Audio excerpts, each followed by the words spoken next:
at, sorry, I'm gonna start again. I'm gonna call the select board meeting to order at 8:03 a.m. on March 31st, 2023. Quick meeting, 2-item agenda, and we're gonna flip them. Chelsea cannot vote on the approval of the bans because of Jason's employment. So we're gonna go ahead and do the building commissioner first so she can get on her way with her day. All right. Okay. I believe that Casey may be in the audience, Vanessa. Yes. Okay. Do you want me to bring him over? Not yet. Let's hold on. Let's talk a little bit. Then I'm sure we will. Okay. So Chelsea, I'll start with you. Great. Thank you. I had a chance to read Casey's resume, and it was nice to see kind of his progression of working in a family business and then working his way up to become a part-time building commissioner and then a full-time building commissioner. I think it appears, having not met him yet, that he would be a good fit for Southborough given his background. So I look forward to actually meeting him on the screen. Thank you. Andrew? I had much the same to say. I think it's great that we have a candidate who's got a balance of time working in the private sector in construction, and then also a good amount of experience working for municipalities and moving up in the ranks. So I also look forward to meeting him. Excellent. Sam? Echo the previous comments. Looks like a good background, and look forward to chatting with him and having him on the job. All right, you guys are easy today. Lisa? Similar questions. Comments actually. I like that it's smaller towns, so I find it very similar to Southborough, some of his background, and certainly interested in the code enforcement piece. So I think he checks all the boxes for me. Thank you. So Lisa, what do you mean by the code enforcement piece? So one of the things that was in the cover letter was that when he took on the role of the deputy building commissioner, code enforcement officer with Southbridge, this role is also the code enforcement officer in Southborough. Okay. So I think that's an important piece. I know there's a couple things hanging around that people are looking to have resolved. So hopefully he'll fill that role well. Okay. So I've got two questions. Where is Lunenburg? I forget. It's by Fitchburg. It's smaller than Southborough? It's by Fitchburg, I think. It's about the same size, but they're 11 or 12,000 population, so very similar. Okay, and where is Spencer? Just west of Worcester. Yeah. Out on Route 9. A little bit. All right, so it's got a, 30, 45-minute commute or so? It's 50 miles, so it's close to an hour. All right. Okay, but he knows that, right? And okay, it is what it is. All right, everything looks good to me. Everybody agrees that the qualifications, the certifications that we wanted, he has, the certified building commissioner.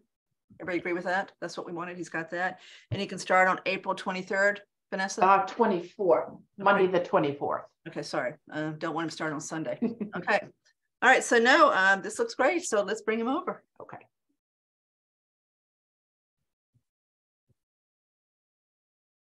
And just to Ms. Braccia's point about the zoning, we specifically included a member of the ZBA in the interview panel just to make sure it was well-rounded and had some technical expertise.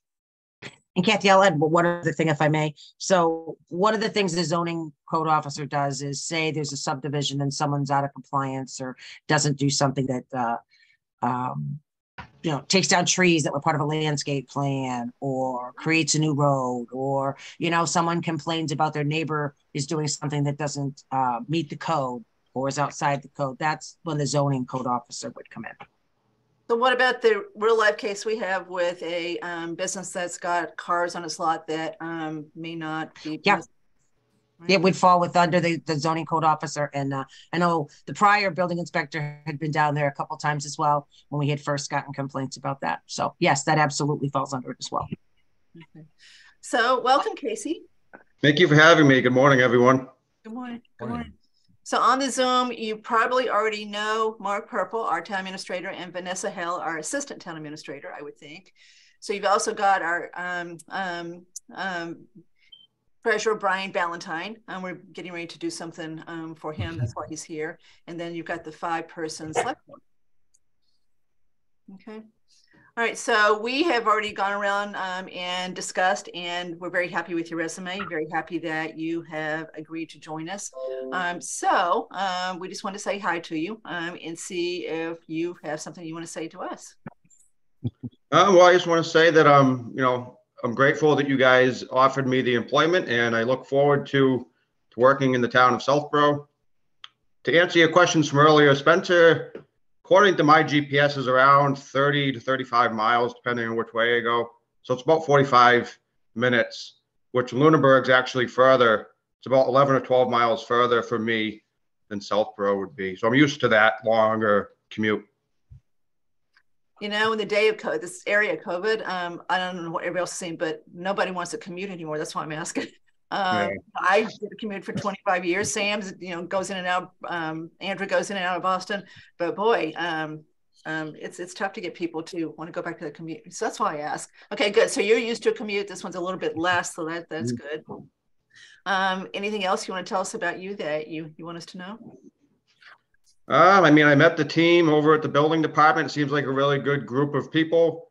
And like I said, I just look forward to the opportunity. I look forward to learning about the town, learning the zoning bylaw. As you know, it's very different town to town. So that's always one of the first things I like to do is, learn the local zoning. And that's about it. Yeah, you're definitely right as far as it being different from town to town. No doubt about it. And the people you're going to work with are people you're going to like a lot. So that's a true statement too. So that's all good. So I'm just going to, does Lisa, anything you want to ask Casey? Okay, Sam? I'd comment, Casey, you've got 2 folks here, Andrew and myself, who actually been on the zoning board here for a number of years before this particular job. And I don't want to speak for Andrew, but I find our zoning code fairly Byzantine in terms of inconsistencies and unclear lack of clarity and so forth. So I would urge you to take a close look at that and rely on town council, who's actually a very available guy. And I think he can help in terms of some of the interpretation stuff. But there's a lot of uncertainty around that people have different views of. And I also reinforce Lisa's point that I think that my view is that we've been a little lax on enforcement historically. And I think there are some things that have some opportunities to do that. But obviously the challenge there is to do it in a way that is not too heavy-handed, in the sense that we also want to support local businesses typically. So it's a delicate balance there. And it looks like from your background, you've had some experience in terms of balancing that. So wish you good luck with that. Thank you. Andrew? Just to echo what Sam was saying, I found when I was in the ZBA, having a really good building commissioner is a real asset to the whole town and also the ZBA, and bringing experience on how similar code provisions are also enforced in different towns in different situations. It's a real asset, and it looks like you can bring that to our town. Thanks. Thank you. Chelsea? Good morning, Casey. Nice to meet you. Can you hear me okay? Yes, I can. Nice to meet you as well. Okay. Sorry, I'm driving my kids to school, so that's why I'm not on video. I do have one question. Do you have any experience with a town that you've worked with that has a lighting bylaw?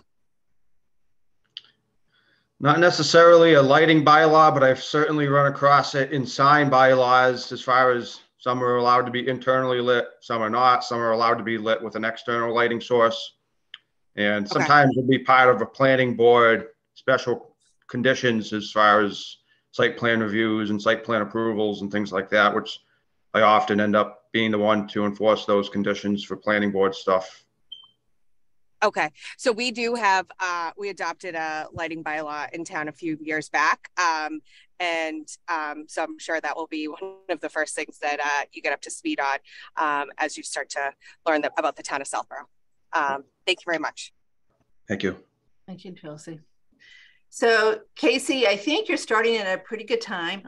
Town meeting was last Saturday night. We're all still tired from that one. It went to 1 a.m. So that's out of the way, so you don't have to worry about that piece of it. We probably will have a fall town meeting, have no idea whether you will be involved or not, and we never know till we figure out what's on the warrant. So I'm sure you're used to the town meeting structure that all the little towns in New England have. So there's that. I hope you're going to take some vacation between current job and this job. It's always, I think, nice the one time not to have a job, right? And not having to worry about.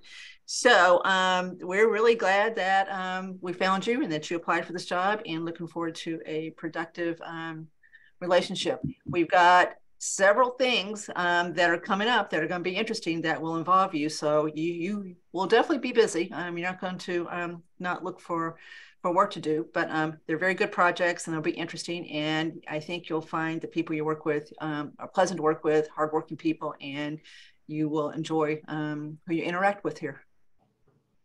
Okay. All right. Okay. Anybody else? Did I get everybody? Andrew, did I get you? Yeah. Okay. All right. Okay. Anybody else with any questions for Casey? Or Casey, any last thoughts before we take our vote? I just want to say I like staying busy, so that's good. I look forward to seeing different things. It's good to get, different experiences. Every town has different things, which makes it nice. It keeps things fresh and fun. And like I said, I like being busy. It makes the day go by quicker, and I look forward to the opportunity. I think you'll find we have no shortage of different things around here. Yep. Okay, but it's a good town. It really is. It's a great town, and so I think you'll enjoy working here. All right. So thank you very much for coming. So now, as you probably know, the next thing we do is we vote. So that's what we're going to do next. So you can go ahead and leave the Zoom if you want, or get out of it. So Vanessa, you go ahead and put him back into the audience, but we'll see you soon, Casey, on the 24th. Thank you very much. Okay. Thanks, Casey. Thank you. Nice to meet you all. Nice to meet you too. Good to meet you. Okay. So Sam, you want to make a motion? I guess I move that we appoint Casey Burlingame as a building inspector, zoning officer, code enforcement officer, all the titles here, effective April 24th. Okay. Second. Okay, Lisa. So sorry, don't we need to make this contingent upon personnel board approving the above midpoint and the vacation? Yes, it's everybody. I don't know if you saw the email. So this is slightly above midpoint. So personnel is going to vote at their meeting this morning. So yes, Chelsea, I think you're right. So Sam, you want to remind your motion to make it contingent? Amend the motion accordingly. Okay. Second. Okay, Lisa seconded. Okay, roll call vote. We're on Zoom. Sam? Aye. Andrew? Aye. Lisa? Aye. Chelsea? Aye. And Cook is aye. So 5-0 to appoint Casey as our new building inspector, zoning enforcement officer. Okay, so that's done. So Chelsea, you got to get off now, right? Yes. Okay. Everyone have a great weekend. Thank you. Thanks. See ya. All right. Bye. All right, Mr. Valentine. Before we actually vote on this, Brian, can we just run through these 5 projects? Because I'm surprised the boiler is still here. And remind us what they specifically are and why they're still being temp financed. Sure, the boiler is done. It's just, as you know, you can roll notes. I was explaining to Andrew a little earlier, actually. You can roll notes for a number of years until you find a point where it's advantageous to permanently finance them. So sometimes you have projects that are done that may be a little lag. And sometimes you do it on purpose because you don't want to start paying on them until the right year. So it's kind of been a combination of that. The fire truck's done too.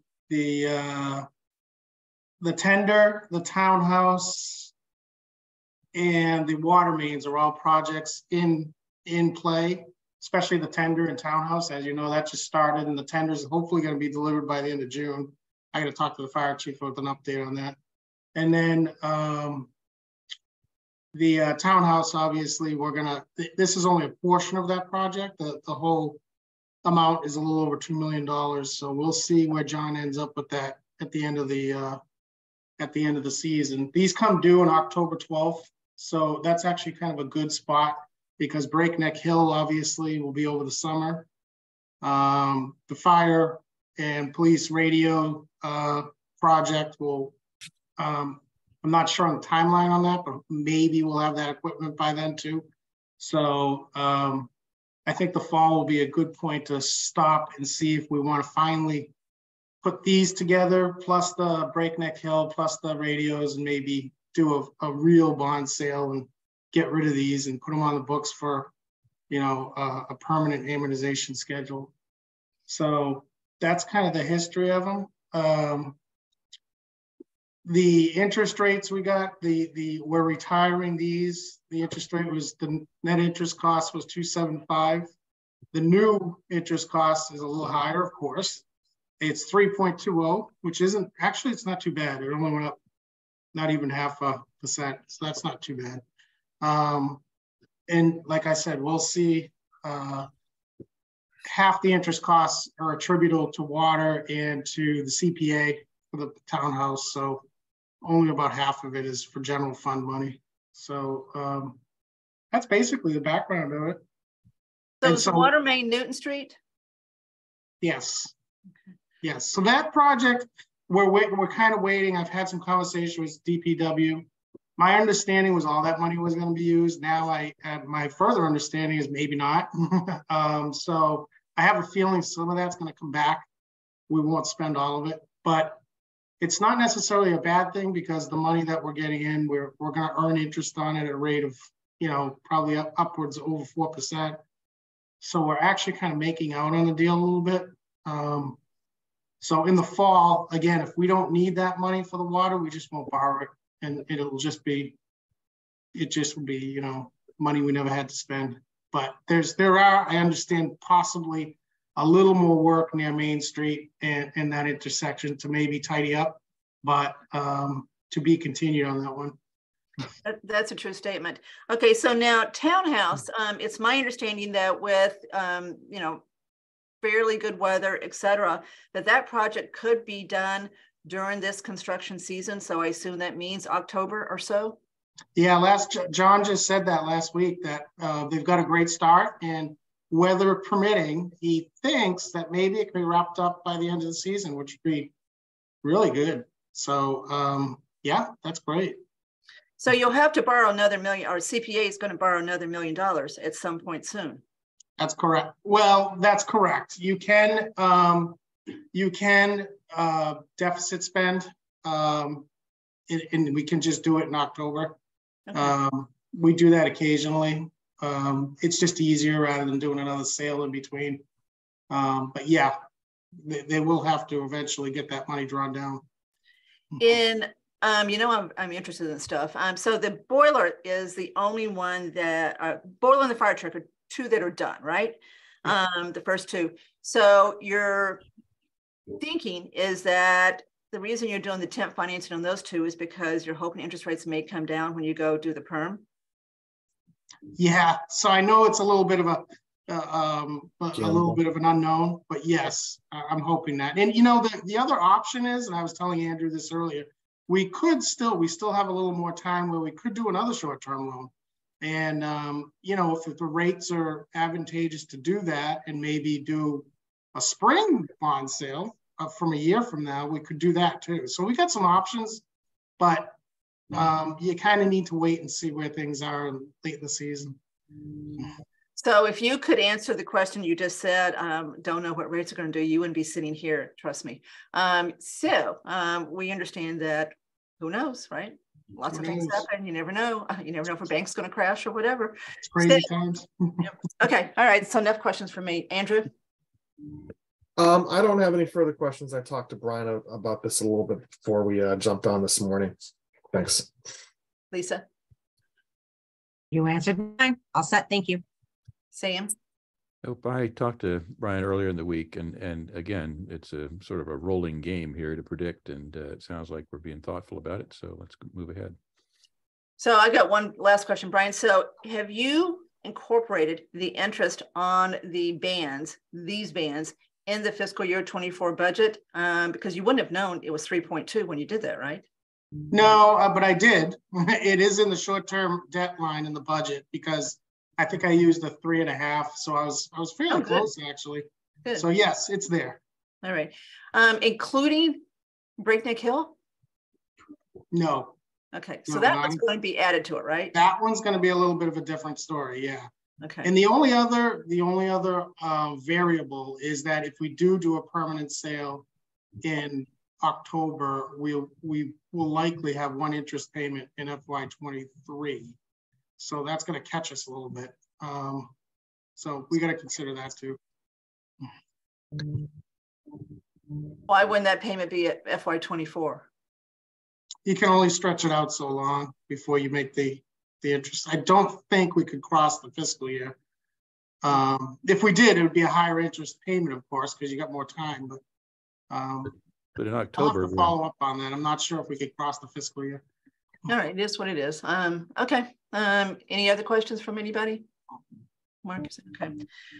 All right, so I'll make a motion to approve the bond anticipation notes that are described on the memo dated March 28th, 2023 that total $3,603,406. Second. Any further discussion? Roll call vote. Andrew? Aye. Sam? Aye. Lisa? Aye. Cook is aye. So it's 4-0, one abstention, or one not here. 4-0. Okay, so I'll get in this morning, Brian, and sign them, and everybody else can sign them when they can. I will too. Okay. Okay, thank you. All right, thank you guys. All right, so a motion to adjourn. Second. Roll call vote. Sam? Aye. Andrew? Aye. Lisa? Aye. Cook is aye. 4-0. Thank you guys. Thanks. Good weekend, Thank folks. you. Thank you. Bye-bye. Bye.